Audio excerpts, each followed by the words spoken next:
l'Assemblée va entendre l'allocution de Son Excellence M. Massoud Pezeshkian, président de la République islamique d'Iran.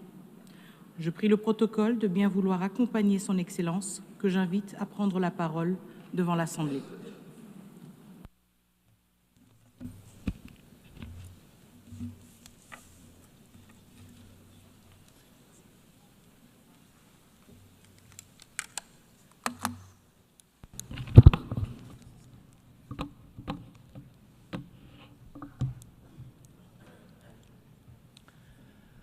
Au nom de Dieu, le clément, le miséricordieux, Monsieur le secrétaire général, Madame la présidente, Mesdames et Messieurs les représentants, Mesdames et Messieurs, le thème de cette année est, je cite, « Meilleur ensemble, 80 ans et davantage de paix, de développement et de droits humains ».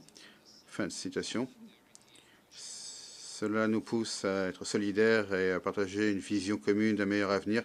Notre conviction religieuse ainsi que l'appel du prophète reposent sur l'égalité des droits de tous les êtres humains. Ce qui fait de l'être humain plus digne, c'est la piété, à savoir la vérité, la sagesse, la pureté et la bienveillance. Le socle de toutes les religions divines et de la conscience humaine, c'est cette maxime d'or. Ne fais pas à autrui ce que tu ne voudrais pas que l'on te fît.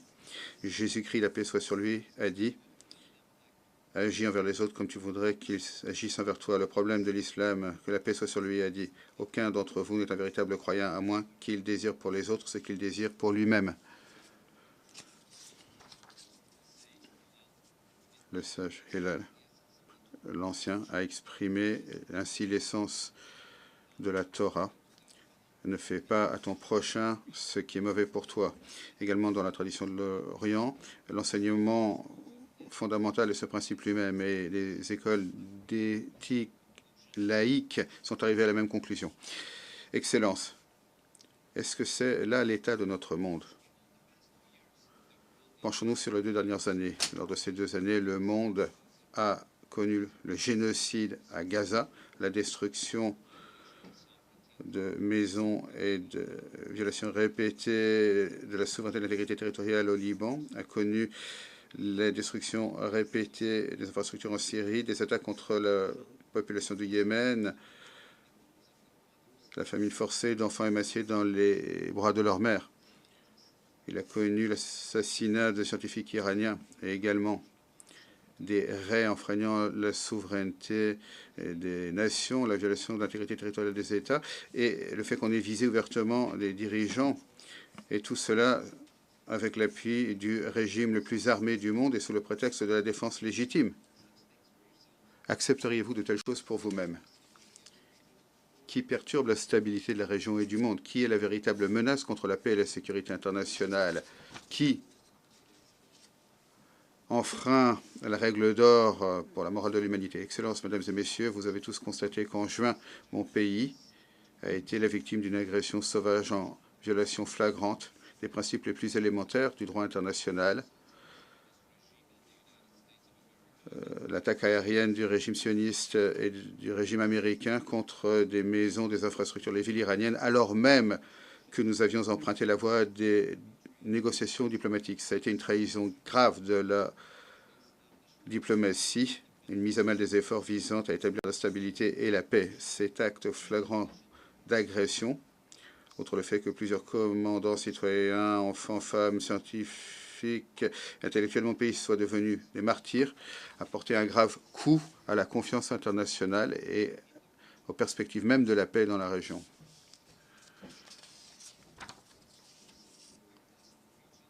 Devrions-nous ne pas affronter de telles violations du droit international?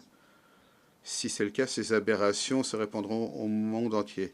Les attaques contre des installations nucléaires sous garantie internationale, les tentatives ouvertes d'assassiner des dirigeants et des responsables d'États membres de l'ONU, le fait de viser systématiquement les journalistes et membres de la presse et le meurtre d'êtres humains uniquement en raison de leur connaissance et de leur expertise, qui pour cette raison sont devenus des cibles militaires. Encore une fois, pourriez-vous accepter de tels actes contre vous-même? Est-ce que avec ce comportement, ils ont tué au minimum plus de 35 000 civils innocents à Gaza. Ils les ont privés de nourriture, d'eau potable, de médicaments, de soins de santé. Ceux qui ont commis de tels crimes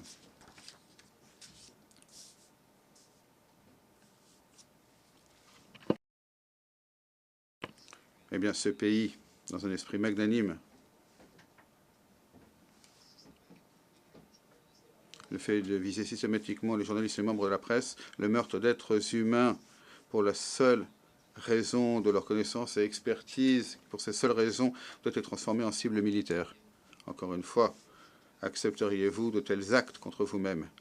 Ceux qui ont commis de tels crimes doivent savoir que l'Iran, la civilisation la plus ancienne, constante dans le monde, s'est toujours dressé contre les orages de l'histoire. Ce pays, avec son esprit magnanime et sa volonté, n'a cessé de démontrer qu'elle ne s'inclinerait jamais devant les agresseurs. Et aujourd'hui également, face à ces agresseurs, elle se tient digne grâce à sa foi et sa cohésion nationale.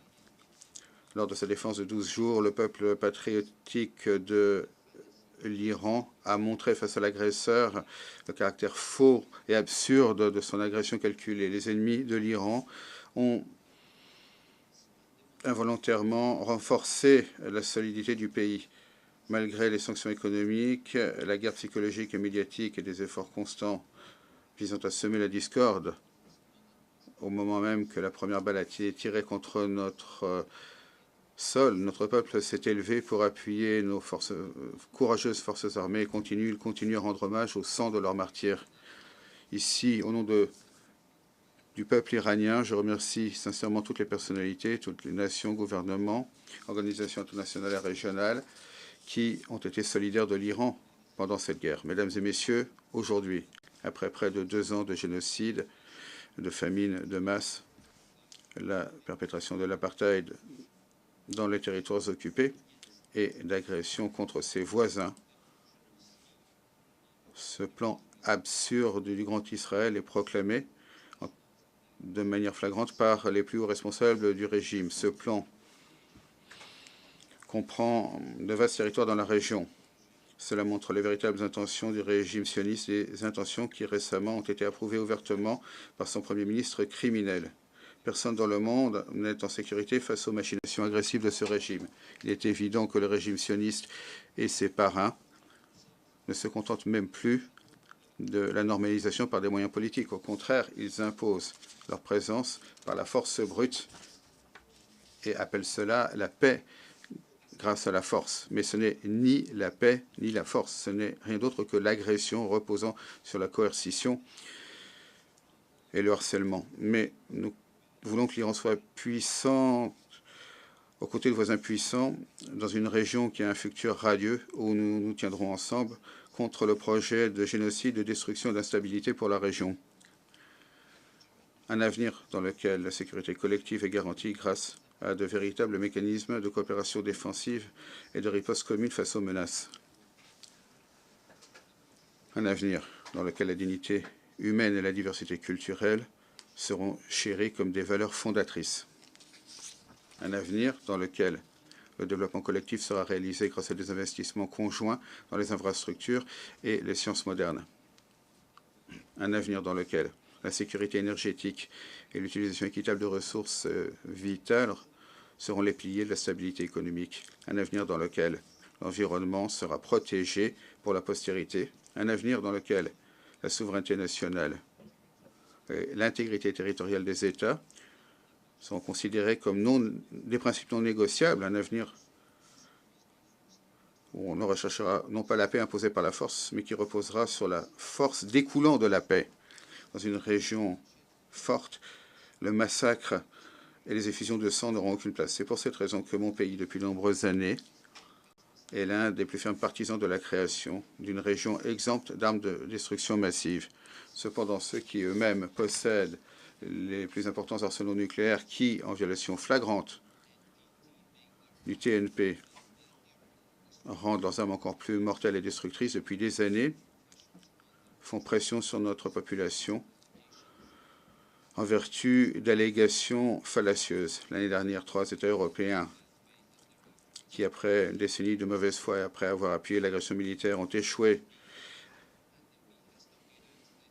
à faire en sorte que le fier peuple d'Iran s'incline à la demande des États-Unis par la pression, la coercition et les atteintes manifestes, se sont efforcés de rétablir contre l'Iran la résolution du Conseil de sécurité qui n'avait plus cours. Ce faisant, ils ont renoncé à la bonne foi. Ils ont contourné leurs engagements juridiques. Ils ont essayé de décrire les mesures légitimes de l'Iran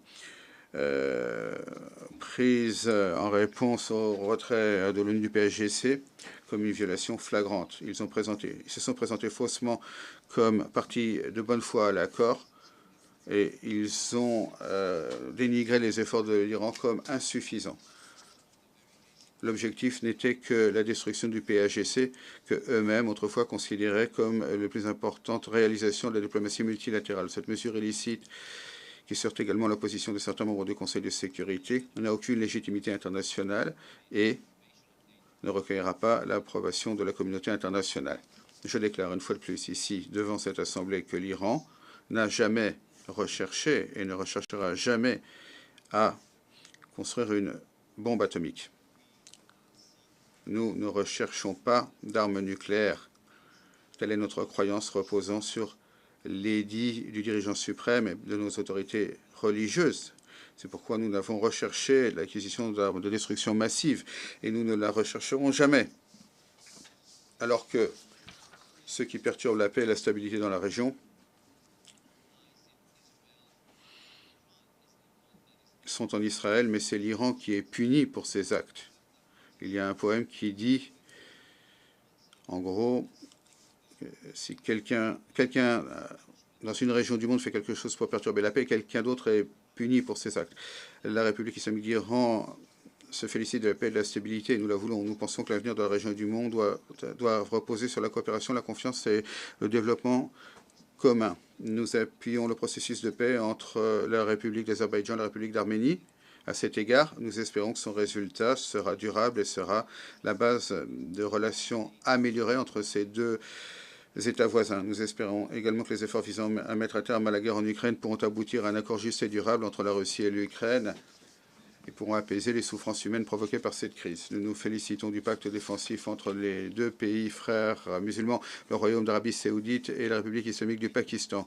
C'est le début d'un système de sécurité régionale globale avec la coopération des États musulmans de l'Asie occidentale dans le domaine de la défense et de la sécurité. Enfin, nous condamnons l'agression criminelle du régime israélien contre le Qatar, suite auquel plusieurs Palestiniens et Qataris ont été martyrs. Nous sommes solidaires du gouvernement et du peuple du Qatar. Mesdames et messieurs, la véritable sécurité n'est pas réalisée par la force, mais par la confiance, le respect mutuel, la convergence régionale et le multilatéralisme reposant sur le droit international. Sur ces bases, j'appelle tous à s'écouter les uns les autres plutôt que de crier pour réexaminer les prémices intellectuelles de la polarisation de la violence intellectuelle qui aujourd'hui mettent à mal non seulement la communauté internationale, mais font que les sociétés sont victimes de tensions internes. Les principes que même si nous n'approuvons pas quelque chose, nous ne devons pas l'imposer à d'autres, au lieu d'imposer des interprétations biaisées. Pour établir la crédibilité du droit international, les institutions et mécanismes internationaux et s'engager à créer un système régional de sécurité et de coopération.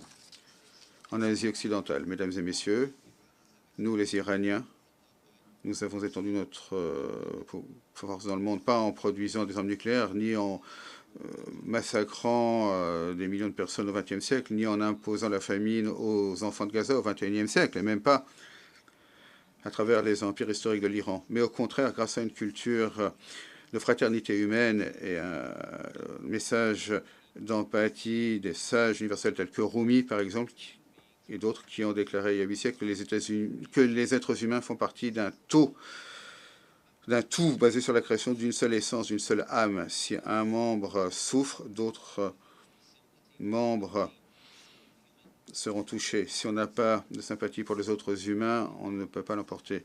Ceux qui croient au meurtre des enfants ne sont pas dignes du nom d'êtres humains et ils ne seront jamais des partenaires fiables. Reposant sur notre vieille tradition d'altruisme et de fraternité humaine, l'Iran est un partenaire fiable pour tous les pays épris de paix, d'amitié, de partenariat, reposant sur la dignité, la confiance et un avenir partagé. Nous, le fier peuple iranien, en nous tenant ferme contre les agresseurs sans foi, ont surmonté avec honneur les injustices et deux poids deux mesures qui nous ont été imposées. Et aujourd'hui, nous sommes tournés vers l'avenir et nous avons transformé les réalisations historiques du peuple iranien en une plateforme pour un avenir meilleur. Ensemble, avec vous tous, transformons les menaces en occasions. Je vous remercie. On behalf of the